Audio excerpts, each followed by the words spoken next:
Hello दोस्तों, welcome to study Gurukul. 69,000 शिक्षक भर्ती में एक और नया मोड़ दोस्तों, जहां इतने दिनों से छात्र लगातार इस भर्ती में जांच की मांग कर रहे थे, लेकिन दोस्तों अब यहां एक बहुत बड़ा फर्जीवाड़ा सामने निकलकर आया है, जिसमें दोस्तों पटेल जो बंधु है उसको भी गिरफ्तार किया गया है। वहीं दोस्तों रिपोर्ट भी मिल चुकी है।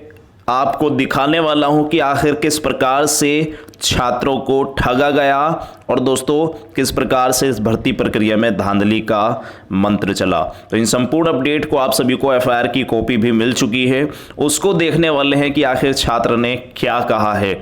और ऐसे हजारों छात्र हैं दोस्तों अब जो उठ खड़े यहाँ। इस दिन डबल बेंच में होगी अब सुनवाई और मुन्ना भाई पर शिकंजा तेज, बेसिक शिक्षा मंत्री को अवगत कराते छात्र।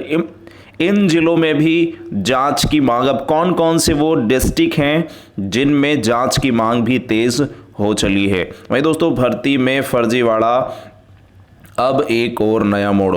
यूजीसी जांच उत्तर क्या होगा दोस्तों, अंतिम चयन गुणांक निर्णय फैसला। इन संपूर्ण महत्वपूर्ण बिंदुओं को कवर करने वाले हैं। वीडियो को लाइक शेयर करना मत भूलिएगा, चैनल को सब्सक्राइब करके बेल आइकन प्रेस कर दीजिएगा ताकि आने वाली लेटेस्ट वीडियो की नोटिफिकेशन आपको सबसे पहले मिल सके। जहां इतने समय से भर्ती प्रक्रियाएं लटकी हुई थी और एकदम तेजी से दोस्तों इस भर्ती प्रक्रिया ने काउंसलिंग तक की दूरी तय कर ली, यानी काउंसलिंग तक का सफर तय करने के बाद फिर छात्रों को हताश और निराश होकर वापस लौटना पड़ा। इसी बीच दोस्तों इस संपूर्ण भर्ती प्रक्रिया में आप सभी को भर्ती में फर्जीवाड़ा देखने को अब स्पष्टतः नजर आया। देख सकते हैं दोस्तों उस छात्रा का नाम यहाँ, जिसने दोस्तों इस फर्जीवाड़े में, यानी जिसने अपने पैसे दिए थे लगभग 7.5 लाख रुपए, उसने एफआईआर किस प्रकार से कराई है, आखिर क्या कहा है उसने देख सकते हैं। फर्स्ट इंफॉर्मेशन रिपोर्ट यानी एफआईआर और धारा 154 दंड प्रक्रिया संहिता के तहत, और यहाँ नाम भी दिया गया है और दिन मंगलवार को दोस्तों यहाँ अपराध की घटना, डेट भी दे रखी है दोस्तों यहाँ 26/5/2020 यानी 26 मई को, और डेट के बाद दोस्तों टाइम दिया गया है और टाइप ऑफ इंफॉर्मेशन सूचना का प्रकार लिखित है। सभी प्रकार की इंफॉर्मेशन दी गई है, लेकिन अब यहाँ नाम देख सकते हैं आप श्री राहुल सिंह, और यहाँ पिता का नाम भी देख सकते हैं श्री यहाँ अशोक कुमार सिंह। यहाँ नीचे जैसे ही आएंगे आप, यहाँ नीचे फर्स्ट इंफॉर्मेशन रिपोर्ट में क्या तथ्य रखे हैं। नकल तहरीर हिंद वादी सेवा के थाना अध्यक्ष महोदय, थाना यहाँ सोराव जनपद प्रयागराज विषय महोदय, निवेदन है कि राहुल सिंह सन ऑफ अशोक कुमार सिंह निवासी ग्राम यहाँ बहुचरा थाना लालगंज जिला प्रतापगढ़ का निवासी हूँ। मैं बीएड किया हूँ तथा सरकारी अध्यापक की तैयारी कर रहा हूँ। ठीक है, मैंने सुपर टेट का पेपर भी दिया है तथा मैंने पास भी किया है। इसी बीच मुझे फरवरी महीने में, अभी इसी फरवरी में 2020 में दोस्तों, सन ऑफ काशी प्रसाद दुबे निवासी बारीपुर थाना कोई रोना भदोही, शशि प्रकाश सरोज सन ऑफ हरिकृष्ण सरोज निवासी भड़वन का पूरा लायनपुर थाना, यहाँ थानों के नाम लिखे गए हैं। क्या बताया गया है फिर, सन ऑफ भी काशी प्रसाद। कहा गया है कि 69,000 शिक्षक भर्ती में हमारी बहुत अच्छी जुगाड़ है। तो देख सकते हैं दोस्तों किस तरह से फर्जीवाड़ों का जुगाड़ चला है।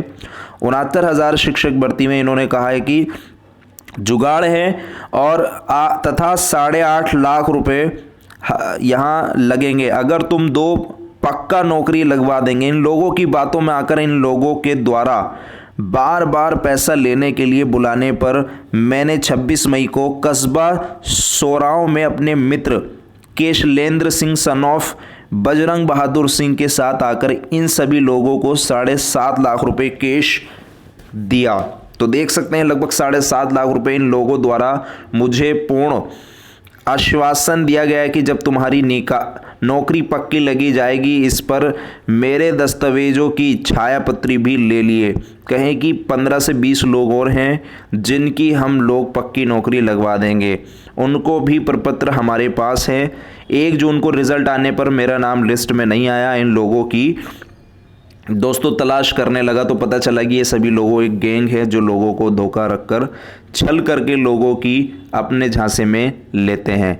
तो जैसा कि आप सभी ने देखा कि इसको लेकर दोस्तों हड़कंप मच पड़ा और दोस्तों यहाँ पटेल बंधु को भी गिरफ्तार कर लिया गया। तो आप समझ सकते हैं 69,000 शिक्षक भर्ती में मुन्ना भाइयों पर शिकंजा तेज, क्योंकि पुलिस अधिकारियों के अनुसार उस संपूर्ण दस्तावेजों में जो दस्तावेज थे जो प्राप्त हुए हैं उनमें एक दस्तावेज उस छात्र का भी नाम है दोस्तों, जो चयन सूची के अंतर्गत शामिल हो गया है।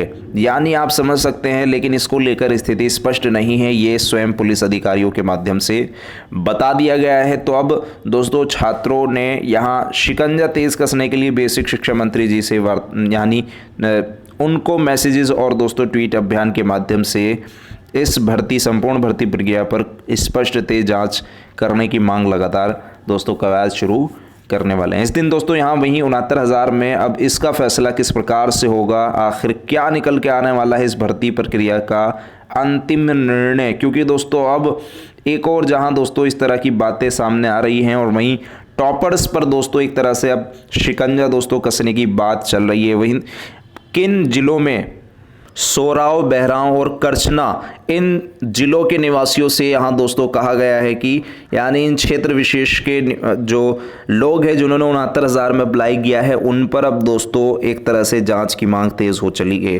ताकि दोस्तों इनको जो काउंसलिंग में इन्होंने प्रतापगढ़ या फिर प्रयागराज भरा होगा तो ऐसे में इन पर दोस्तों शिकंजा कसने की बात फिलहाल चल रही है और भर्ती में दोस्तों एक नया मोड़ सामने निकलकर आप सभी को दिख रहा है। तो और वहीं दोस्तों एक और डबल बेंच में भी दोस्तों सुनवाई का स्पष्टीकरण 8 जून को दोस्तों हो रहा है। यानी 8 जून को सरकार इसमें एजी महोदय के दिशा निर्देश में संपूर्ण तरीके से तैयारी कर ली गई है और इसमें दोस्तों तुषार मेहता जी भी सामने निकलकर आप सभी के सामने आने वाले हैं। ऐसे में देखना यही होगा कि सरकार क्या भर्ती पर स्टे आदेश को ख़त्म करा सकती है और भर्ती प्रक्रिया को तेज़ी से संचालित करके इस संपूर्ण भर्ती प्रक्रिया पर किसी तरह की आंच ना आकर सारे छात्रों को सिलेक्शन दे सकती है। लेकिन वहीं अगर दोस्तों इस संपूर्ण भर्ती प्रक्रिया का एक बहुत ज़बरदस्त हल जो है छात्रों द्वारा लगातार बताया जाता रहा है, लेकिन सरकार ने उस पर किसी तरह का कोई एक्शन नहीं लिया। जो दोस्तों है 22,000 सीट, आप समझ सकते हैं अगर ये 22,000 सीट इसमें ऐड हो जाएं तो दोस्तों ये संख्या पहुंचकर आप समझ सकते हैं लगभग 91,000 तक पहुंच जाएगी। और ऐसे में 91 से 92,000 वैकेंसी आप समझ सकते हैं कि संपूर्ण यहाँ दोस्तों शिक्षा मित्र भी अगर नंबर कॉमन अंक बढ़ने के बाद भी शिक्षा मित्र आते हैं तो वो भी इसमें दोस्तों कहीं ना कहीं खप जाएंगे, क्योंकि 68,500 के भी लगभग इसमें, क्योंकि 15,000 छात्र हैं। ऐसे में जो छात्र यहाँ जिला आवंटन के लिए आवेदन किया है उन संपूर्ण छात्रों में से कुछ ही छात्र का सिलेक्शन रुक सकता है, जबकि संपूर्ण छात्रों का सिलेक्शन सुनिश्चित होता हुआ आप सभी को नजर आ सकता है। क्योंकि दोस्तों एक सीट लगभग 1100 एससी के भी अभ्यर्थी हैं, ऐसे में उन छात्रों की सीट्स भी एससी में जुड़ जाएगी। ऐसे सभी कैंडिडेट्स का सिलेक्शन सुनिश्चित होता हुआ आप सभी को नज़र आ सकता है। लेकिन इस पर सरकार द्वारा किसी तरह का कोई एक्शन अभी तक नहीं लिया गया और बेसिक शिक्षा मंत्री सतीश द्विवेदी द्वारा बार बार इसको लेकर दोस्तों अड़ंगा यहाँ स्पष्ट कर दिया गया कि हम इन 22,000 सीटों पर अलग से वैकेंसी निकालेंगे, क्योंकि दोस्तों जो छात्र फेल और हताश और निराश हैं वो इन्हीं भर्तियों का इंतज़ार कर रहे हैं कि आखिर कब प्रदेश में ये नई भर्तियां आए। क्योंकि दोस्तों कल भी उच्च स्तरीय बैठक हुई जिसमें दोस्तों संपूर्ण आगे की भर्ती प्रक्रियाओं पर निर्णय भी स्पष्टतः लिया गया। लेकिन अब दोस्तों इस भर्ती में क्या होने वाला है, आगे की क्या रणनीति सामने निकल कर आने वाली है, ये एक स्पष्टीकरण दोस्तों यूजीसी की कमेटी के द्वारा भी निर्धारित किया जा सकता है। क्योंकि दोस्तों प्राप्त जानकारियों के अनुसार आपको कोर्ट ऑर्डर पैरा भी दिखाया था कि 142 प्रश्नों पर अब ये जांच जो है वो उत्तर जांच करने वाली है। लेकिन अब काफ़ी ज़्यादा जो है आप समझ सकते हैं छात्र कह रहे हैं कि पीएनबी जो अधिकारी हैं और जो यूजीसी कमेटी है सेम है। अगर ये दोनों सेम होती आप समझ सकते हैं, ऐसे में जो हाई कोर्ट है वो यूजीसी कमेटी को रिकमेंडेड ना करते, तो आप समझ सकते हैं विषय विशेषज्ञों की कमेटी होगी जिसमें स्पष्टीकरण दिया जाएगा। आप समझ भी सकते हैं, आप इधर उधर की बातों पर ध्यान मत दीजिए, क्योंकि दोस्तों ये यूजीसी है, कोई और यूजीसी कमेटी आप समझ सकते हैं पहले ही एनसीईआरटी की बुक्स को फॉलो करती है, जिसमें नाथ संप्रदाय के प्रवर्तक दोस्तों गोरखनाथ दिए गए हैं। तो आप समझ सकते हैं स्वयं ही कि इस पर दोस्तों नंबर छात्रों को मिलेगा। अन्य प्रश्नों की बात ना करके इसी प्रश्न पर दोस्तों आप सभी को नंबर तो मिलना ही चाहिए, और ये दोस्तों स्वयं दोस्तों जज साहब ने भी कहा था सिंगल बेंच में। वही दोस्तों अब क्या होगा, यूजीसी क्या निर्णय लेगी, ये भी एक अहम मसला होगा। लेकिन अभी फ़िलहाल डबल बेंच में जो सुनवाई है 8 तारीख को, उसमें सारी चीज़ें स्पष्टतः आप सभी के सामने निकल कर आने वाली है।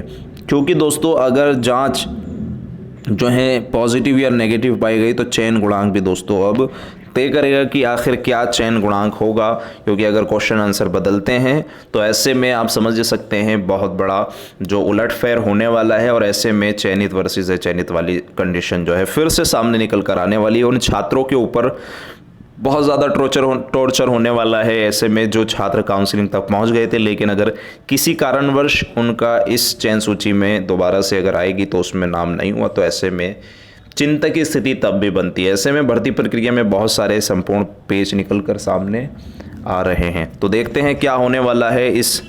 तो दोस्तों देखना होगा कि क्या इस संपूर्ण भर्ती प्रक्रिया पर सरकार का एक्शन होता है डबल बेंच में, क्योंकि एक यही दोस्तों रास्ता हो सकता है संपूर्ण भर्ती प्रक्रिया को बाहर निकालने का।